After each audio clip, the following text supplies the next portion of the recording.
Welcome to the Bywords Show. I'm your host, Hannah Hughes. Bywords is all about equipping women for purposeful living by starting conversations, celebrating stories, and inspiring faith. In a world that applauds the hustle, I'm here to help you break free from the lies and come back to what really matters. It's time to get real, get rooted in truth, and come alive in relationship with Jesus so you can show up to each day with intention and confidence no matter where you're at in your story. Here we believe that embracing our stories brings hope, healing, and purpose to the process, and sharing our stories helps others do the same. Whether you're looking for a midweek faith refresh, practical tools for pursuing your dreams, or just need some good old-fashioned girl talk, you're in the right place. Grab your latte and let's dive in.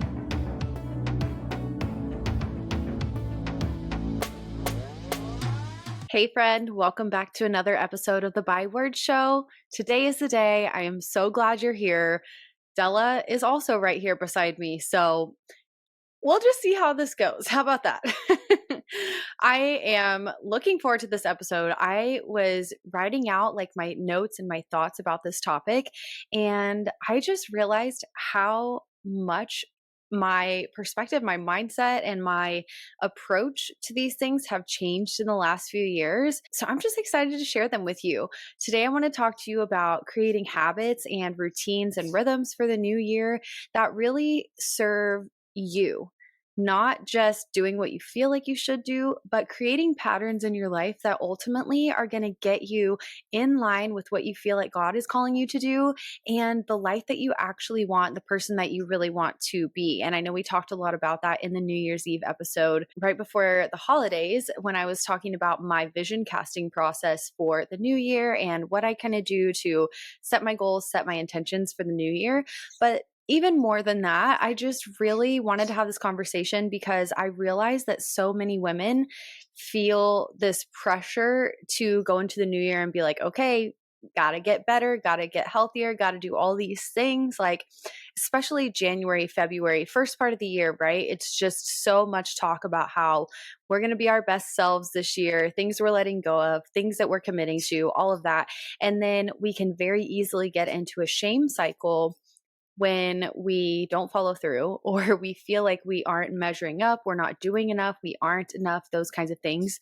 And I even did an episode, gosh, it must have been almost 2 years ago, about my morning routine. And that was when I only had Jude and when he was a baby, and life was very different. I didn't have a tiny person running around with me all the time. But I talked a lot about how I was waking up early. I was doing my exercise in the morning. I was reading in the morning and doing all these things. And I mean, that is amazing. Like, that's my best life right there. I thrive in the mornings, and having a routine like that, that's really intentional. But if I'm being honest, there are some seasons, like right now, currently being postpartum and having a newborn, having a 4-year-old, and life just looks different. And so I am not waking up early every day. I'm not feeling like on top of the world with my habits necessarily, but I'm still going into this year with intention. I'm still going into this year with a lot of purpose. So I wanted to share with you what I'm doing to approach this year just with a lot of grace and patience with myself and at a slower pace, seeking the Lord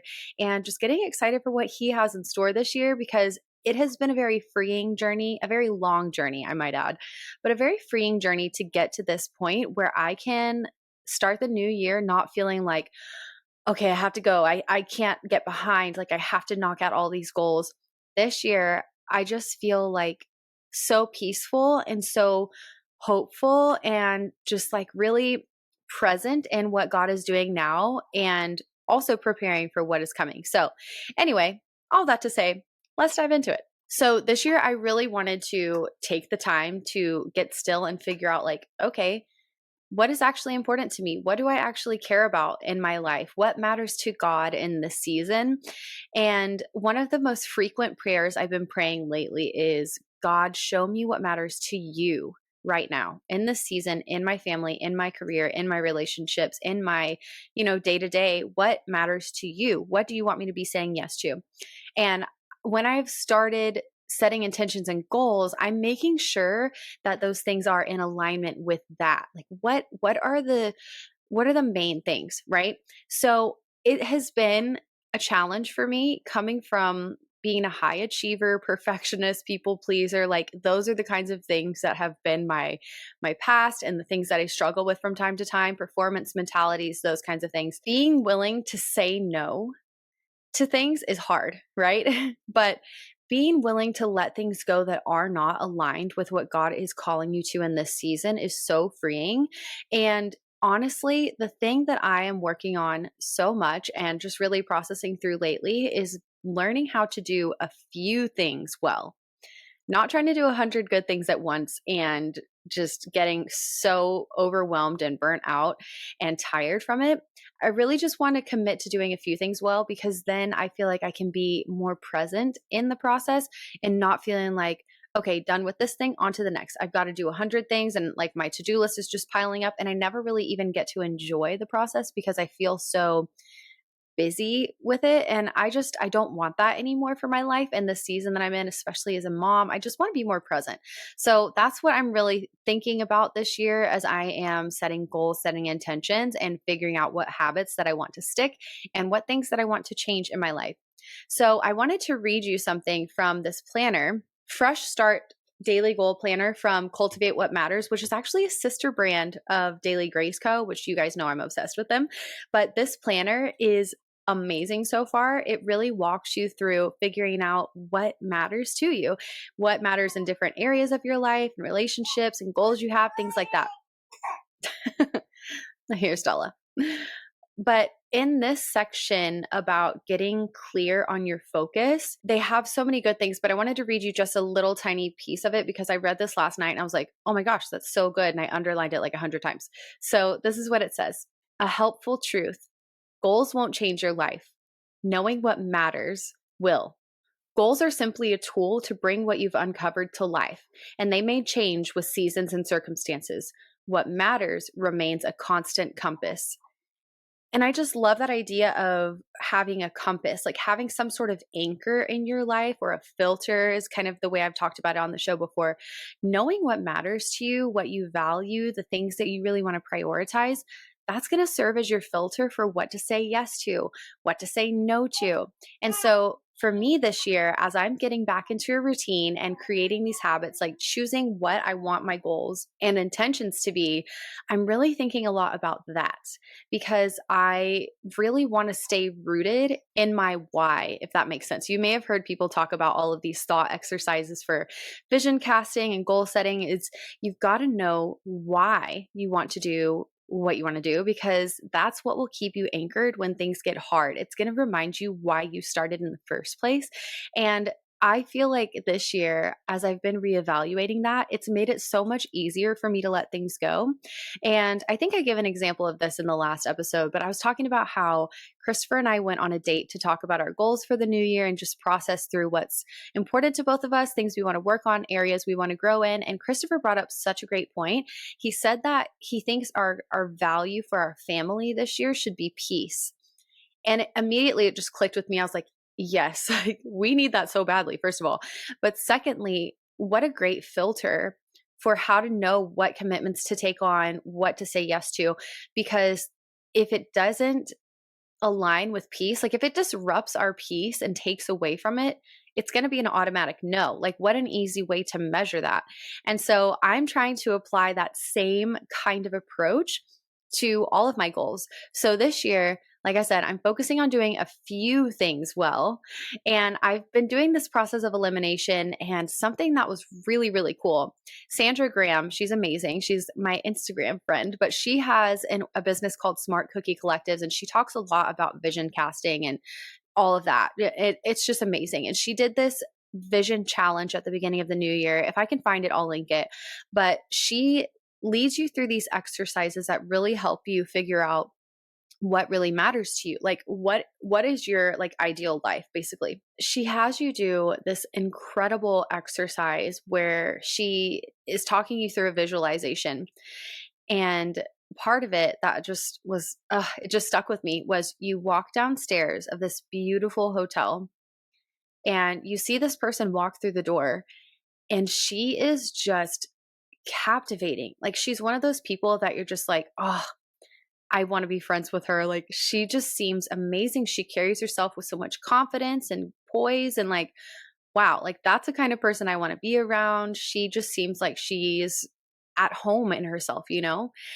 And so you're thinking about that. You're like picturing this woman, and then you realize she's you in the future. Like down the road, this is you. And she's everything that you have the potential to be. In this visualization, she is walking you through this interaction you have with your future self. And she says before she leaves, she leans in, she just gives you a hug, embraces you, and whispers something in your ear. And then she says to ask yourself, what did she say? And it can be anything. Like there's no right answer, but it's just this idea of getting yourself in a mind space where you can think about, okay, who do I really want to be?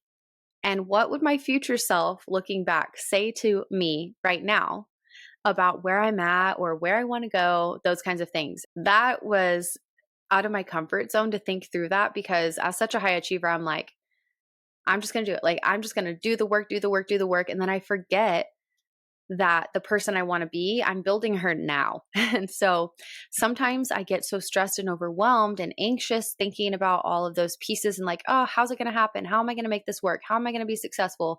How am I going to be healthy? How am I going to be happy? You know, all of these pieces. And I'll just share, for example, what I felt like my future self would say to me in this exercise. The first thing that came to mind was, it will happen. Don't worry, it will happen. And it just gave me so much peace because, like I said, I spend so much time trying to make things work, trying to make things happen. Like, you know, just I want to be successful. I want to be excellent in what I'm doing. And I have these dreams and these goals for myself that sometimes turn into really heavy pressures that I put on myself. And so to visualize my future self saying, it's going to happen, don't worry, it'll happen, it just like lifted a huge weight off of my shoulders. And it just made me realize, you know what? I can enjoy where I'm at because I know if I'm taking small steps forward every day by setting goals and intentions and rhythms and habits into my life that are going to compound over time to create the person that I want to be and the life that I want to have, I don't have to worry. It's that whole concept of 1% better. I don't know if you're familiar with that, but it's kind of a new conversation that's been going on. And it's just such a cool way to look at things. So instead of thinking like, okay, I've got to get everything together, I've got to get my life together right now, I've got to be perfect right now, what can I do today to be 1% better than I was yesterday? Just a little bit better. Like, can I be a little bit more intentional? Can I show up with just a little bit more effort and energy or, you know, whatever it looks like for you? But just like, there's Stella again. The idea is, what small step can I take today? What can I commit to? An action that's going to move me forward. And it may seem small. It's like, what's the point of that? Like sometimes I feel like it's easy to think if we want to be successful, if we want to be healthy, if we want to be happy, fill in the blank, we have to make all these huge, really extreme moves. And that's not always the case because if we're going back to this 1% better idea, by the end of a year, 365 days, if you have made one action each day to be 1% better, by the end of the year, you will be 365% better than you were at the beginning of the year.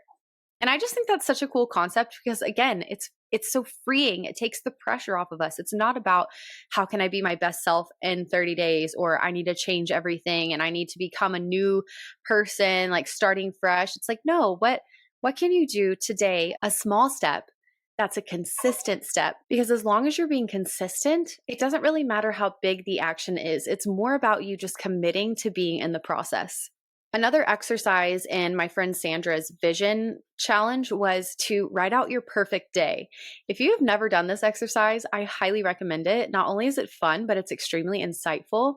Basically, what you do, it's exactly what it sounds like. You write out what your perfect day would be. And the key is to get extremely specific. What do you smell? What do you hear? What does it feel like? What do you see? What's around you? Who is around you? Those kinds of things. So I decided to do it. I did it a while back, but I was like, you know what? I need to revisit this just to get some clarity about where I feel like I'm at now versus where I want to be, like what my perfect day would look like. So I wrote it out from the time that I woke up, like being specific about what time I would want to wake up, to what time I would want to go to bed and everything in between. Like, what would it look like? The interactions that I have with my family and my job and my friends and my body and all of that. And it was just really cool because I didn't write what I felt like was the right answer, if that makes sense. I just wrote out what came to mind, basically a brain dump of things that I love. So it was stuff like I wake up early before the kids. Doesn't have to be 5:30 a.m., but it could be like I wake up a little bit before the kids. I go downstairs. Apparently, I have a two-story house. I go downstairs.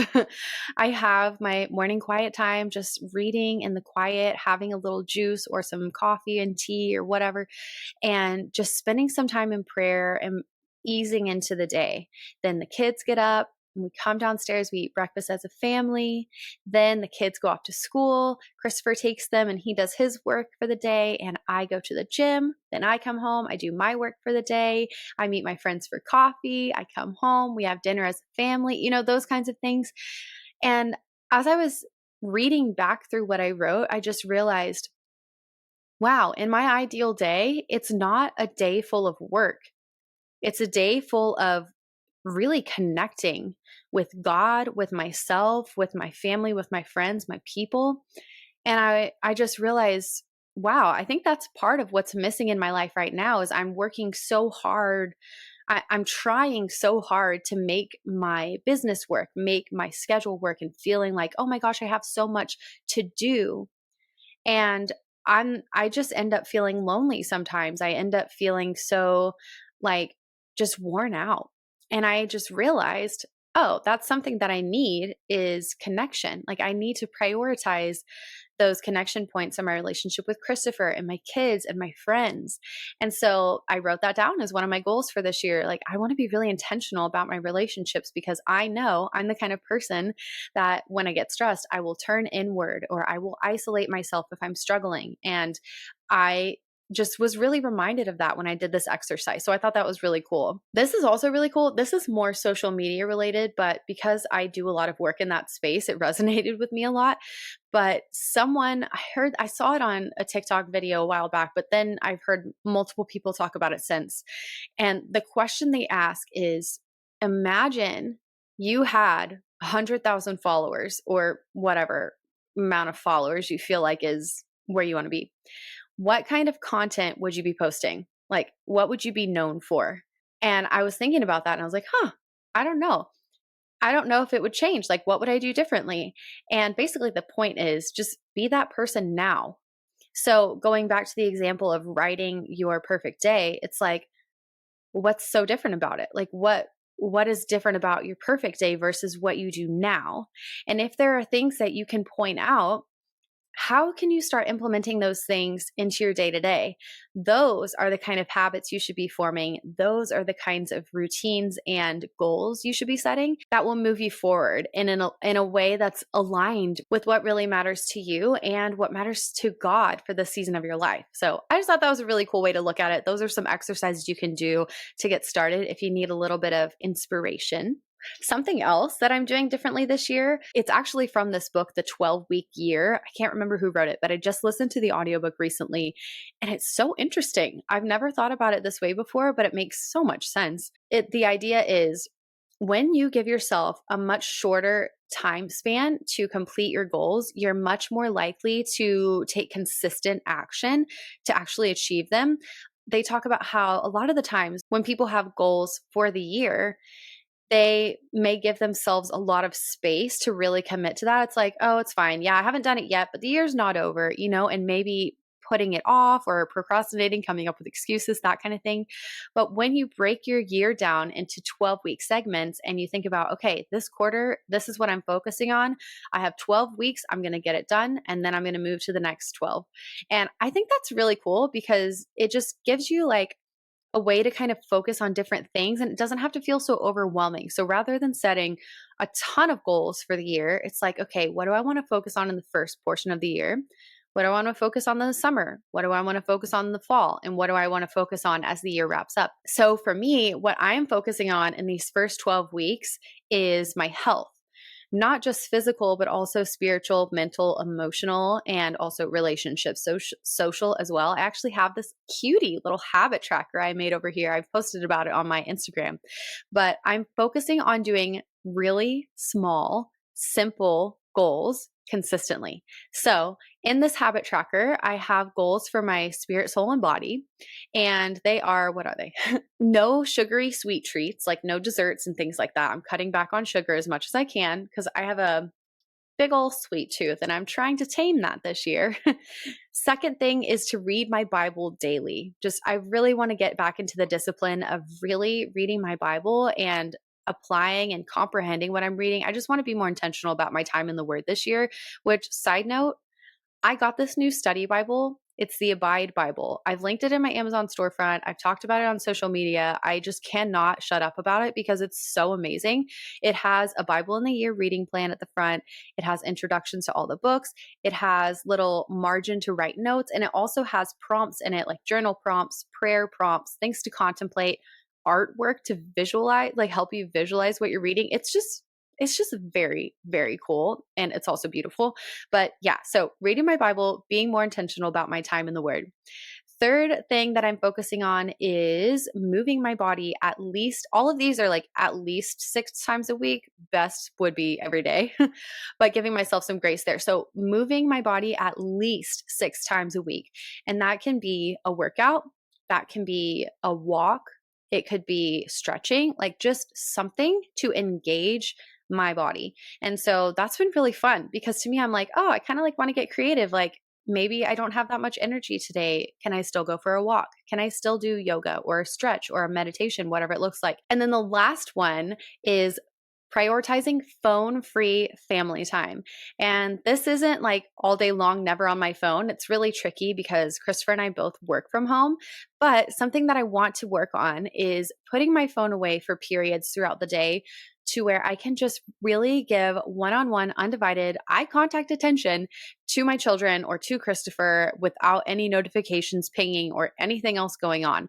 And it has been so sweet. I'm telling you, like it's the most simple thing, but I think there's a study somewhere that says 10 minutes of uninterrupted time with your kids a day is enough to fuel that connection where they feel like they have engaged in connection with you. And that is like so minimal. Like what? Like that's so easy to do. And I just really like, especially now that our son Jude is 4 and he's very aware of things, like he can understand relationships, he's understanding his emotions, his needs, and how to communicate that. Like, I just really want to be intentional about spending that time with him, having conversations with him. And it's been so fun. Like, we play games together, we'll just play outside, or we'll like watch a movie together, something, like something to where we are engaging together. And it's been so sweet. So, those are my 4 goals that I'm working on for the first quarter of this year. Seems super, super manageable, but I'm still making progress in all the areas that I want to grow spiritually, physically, mentally, emotionally. Like I'm doing small things, but I'm making progress and it makes me feel really good. Also, because I get to check it off on this cutie little tracker with my pastel highlighters. You got to make it fun for yourself, okay? Another key thing that I'm focusing on this year is simplifying. And honestly, I feel like this has been a theme in my life for like the past 5 years, but I'm just continuing on in that. So I've been decluttering a lot, decluttering wherever I can. Part of this is because we're preparing to move this year. Nothing is set in stone, but we really are feeling like God is preparing us for a transition. So I've just been clearing out our home, decluttering our closet, things that we don't need anymore. We've just been getting rid of things that we just don't love or need. And it's been great because we've been selling some things too. So a little bit of money on the side as well. Facebook Marketplace. Thank you. We love it. I've also been decluttering my mental space by, like talking through things. I'm going back to counseling. I am being more open with my friends about what I'm going through with Christopher, and that has helped me a lot to declutter my head space because I tend to get in my head a lot. So something that helps me is just talking through things with people, verbally processing whatever I need to do. And then I'm also working on decluttering my calendar. This kind of goes back to the whole saying yes to the right things. I'm just letting stuff go. I don't need to commit to every single event. I don't have to say yes to every single responsibility or serving in every single way. Like, there are good things to say yes to, but I don't have to say yes to every single one. So again, I'm going back to what's the right thing for me in this season? What's the right thing for my family in this season? And what is God calling me to in this season? And being okay with letting the rest go. I heard a quote recently. It actually might have been from the 12-week yearbook. I think it was. But it's this quote that says, "People would rather you say no than say yes and then not follow through." And to me, I was like, "Huh, yeah, I definitely like that when people I would prefer somebody to tell me no and just be honest. It's like that verse, let your yes be yes and your no be no. Like, just decide, like, be a person of your word. That's important to God. That's important to people. And I had never made the connection before because I feel like, oh, I don't want to let people down. I don't want to disappoint people. Like, I want to be a superwoman. I have a super high capacity, whatever. I want to be somebody that people can rely on. And so in order for that to happen, I want people to know what they can expect from me. So if it's going to be a no, I'm just going to say no.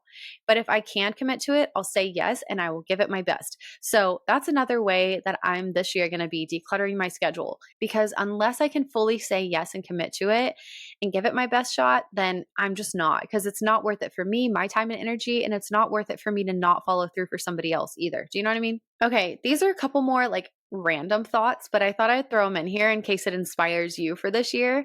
I love doing fun things. I feel like it's really helpful. That sounded weird, but what I'm trying to say is I'm a really big advocate for having fun in the process.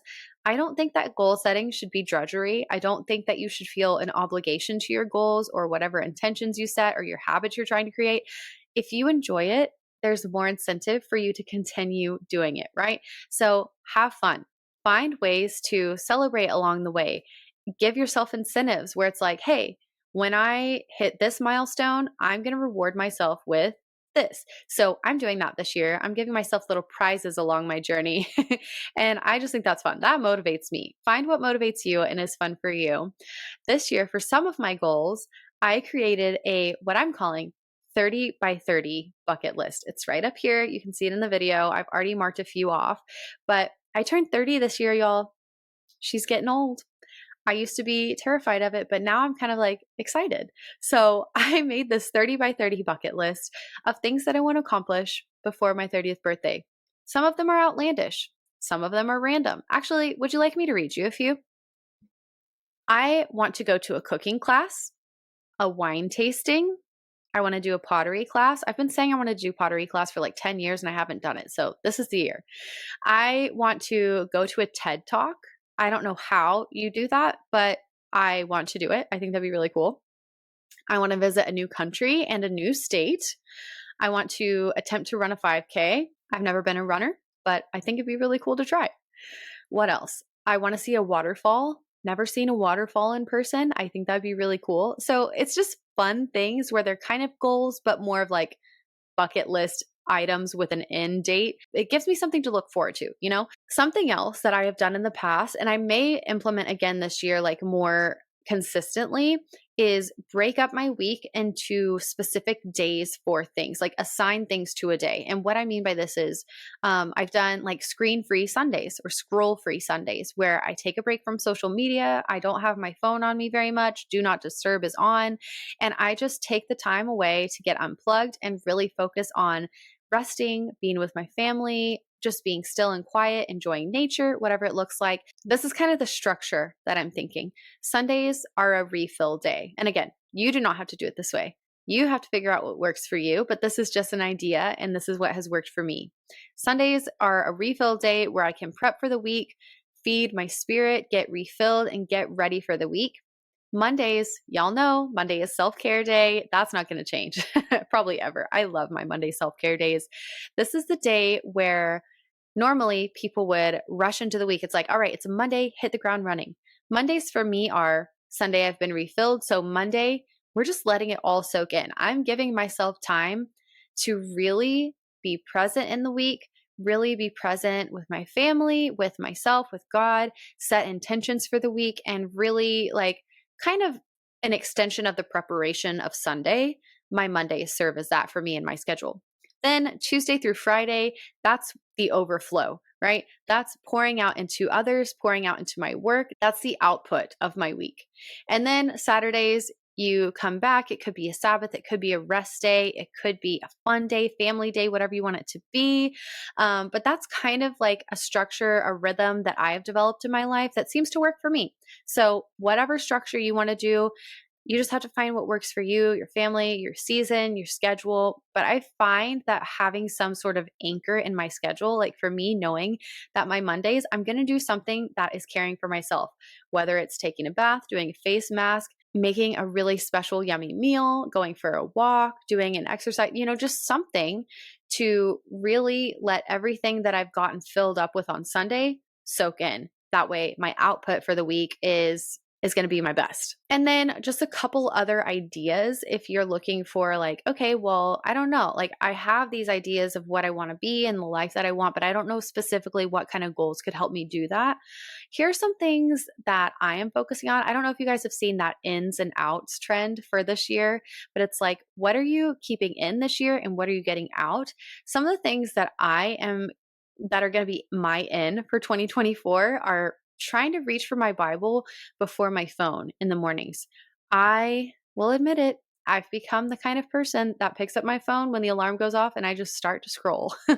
And I don't like that habit. For me, I just find that it puts me into a really like cluttered headspace right at the beginning of the day. And I would just want to shift that habit. I heard somebody say word before world. So I just love that. It's like, choose to get in truth before you take on your day. And I just think that's really great. So that's something that I'm going to work on this year. Going back to kind of the screen free days, something else that I want to do is implement phone curfews again. I used to be super strict about this and it was a really great time in my life. My sleep was excellent. I felt really good mentally. So I've decided that as much as I can, as consistently as I can, it's hard because sometimes I do my work at night after the kids are in bed. But for the most part, I would love to be done scrolling mindlessly by like 8 p.m., 9 p.m. done. There's this girl I follow on TikTok. She talks about being unavailable between the eights. So, what that means is from 8 p.m. to 8 a.m., she's unavailable. She's not on her phone. She's totally unplugged. I love that idea. I think that just creating space where you're committed to being phone free is really freeing. So, I'm all for that. Then, also focusing on better sleep. I've just learned so much about the science of sleep and just how much it impacts your overall health and wellness, your stress, your cortisol levels, literally everything, your hormones. I have just realized how neglected I have let my sleep become.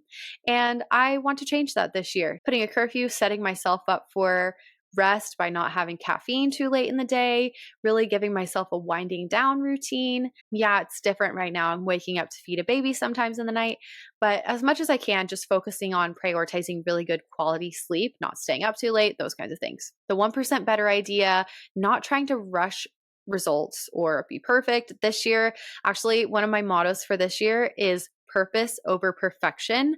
I I just love that. I am going to implement that in as many areas of my life as I possibly can because that to me has been so freeing. And then like I said, celebrating small wins along the way and not just brushing off all the other things. Any progress, any attempt, any growth is a win, right? Like we need to get better about celebrating any growth.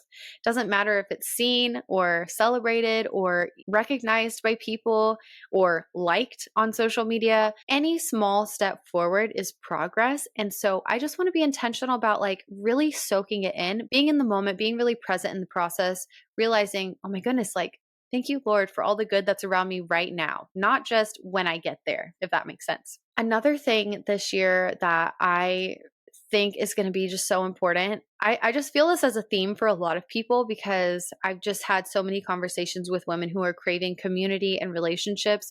And a big part of that, I believe, is going to be vulnerability, continued vulnerability, and just really letting people into the process. I say it all the time, y'all. You know it. We cannot do purpose without people. And this year, something that I am working on is continuing to open up to my friends and Christopher about what I'm going through. It's very easy to feel like you should be able to get it all together by yourself. Like you should be able to do it all on your own, not ask for help, not rely on other people. That's just not how God has designed us. It's not his desire for us. He is our source of strength. And then he puts people in our lives to also be sources of strength and encouragement for us. As somebody who has struggled with this, I am learning I can't do it on my own. I really need people around me in the process to help me grow, to help me see my blind spots, to pray with me, to process with me. And so, something that I have been talking to more people about lately is the fact that I am struggling with postpartum depression. And at first, I was like, this sucks. Like, obviously, this sucks. But I just felt so discouraged because I've dealt with depression before, I have dealt with anxiety before, and I just felt like defeated a little bit in the beginning. Like, oh, I thought I was done with this. I thought I had overcome this. But I I've just been honest about that, and it's been helpful to share that with people because I, number one, have been reminded that I'm not alone. I'm not the only one that struggles with that. It's actually very common, to be diagnosed with postpartum depression or anxiety. Like, I'm not the only one that's going through that. And then also just realizing it's okay to struggle and it's okay to give myself time to heal. I just had a baby. My circumstances are crazy, like my hormones are changing. And so it's been so good for me to slow down and just trust God to be the one who sustains and provides and not put so much pressure on myself to make things happen. And that's honestly been such a big part of my healing process. I can honestly say, like, I had coffee with my friends last week and I shared with them about how I am struggling and was diagnosed by my psychiatrist recently with postpartum depression. And they were just like, "Thank you so much for telling us," because some of them are struggling too. Like, some of them have struggled with it. And then it was just nice for them to know, like, how they could be praying for me and how they can encourage me. And it just was encouraging for me to hear that because it wasn't like they were looking at me as someone with a problem to be solved or like needing to be fixed or there was something wrong with me. They were just like, "Oh, I'm so sorry you're going through that. We're here for you. We love you." What that's like to be so vulnerable in a relationship and then have somebody respond that way, it's so healing. That in and of itself is so healing. So, if you want to be more intentional this year, I would just say don't worry about what anybody else is doing or what the gurus say you need to do in order to be more successful or happy or healthy.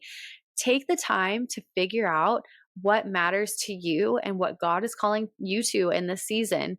And then be willing to say yes to the things that move you forward in those areas and no to the things that distract you from that. Because that is what's going to create a year for you that's going to be pivotal, that will really catapult you into the future that you're desiring and will lead to you being that person, like that woman that walks through the door and is just captivating and you just want to be her friend and you want to sit and listen to her stories and just feel the peace and the comfort of that. Putting pressure on yourself to perform or just knock off 100 goals from your list before December 31st, that's just going to get you in a shame cycle. It'll get you burnt out. You'll start comparing yourself to other people if you don't know what matters to you. And if you haven't taken the time to be intentional about seeking the Lord for this year and for your life and the season that you're in.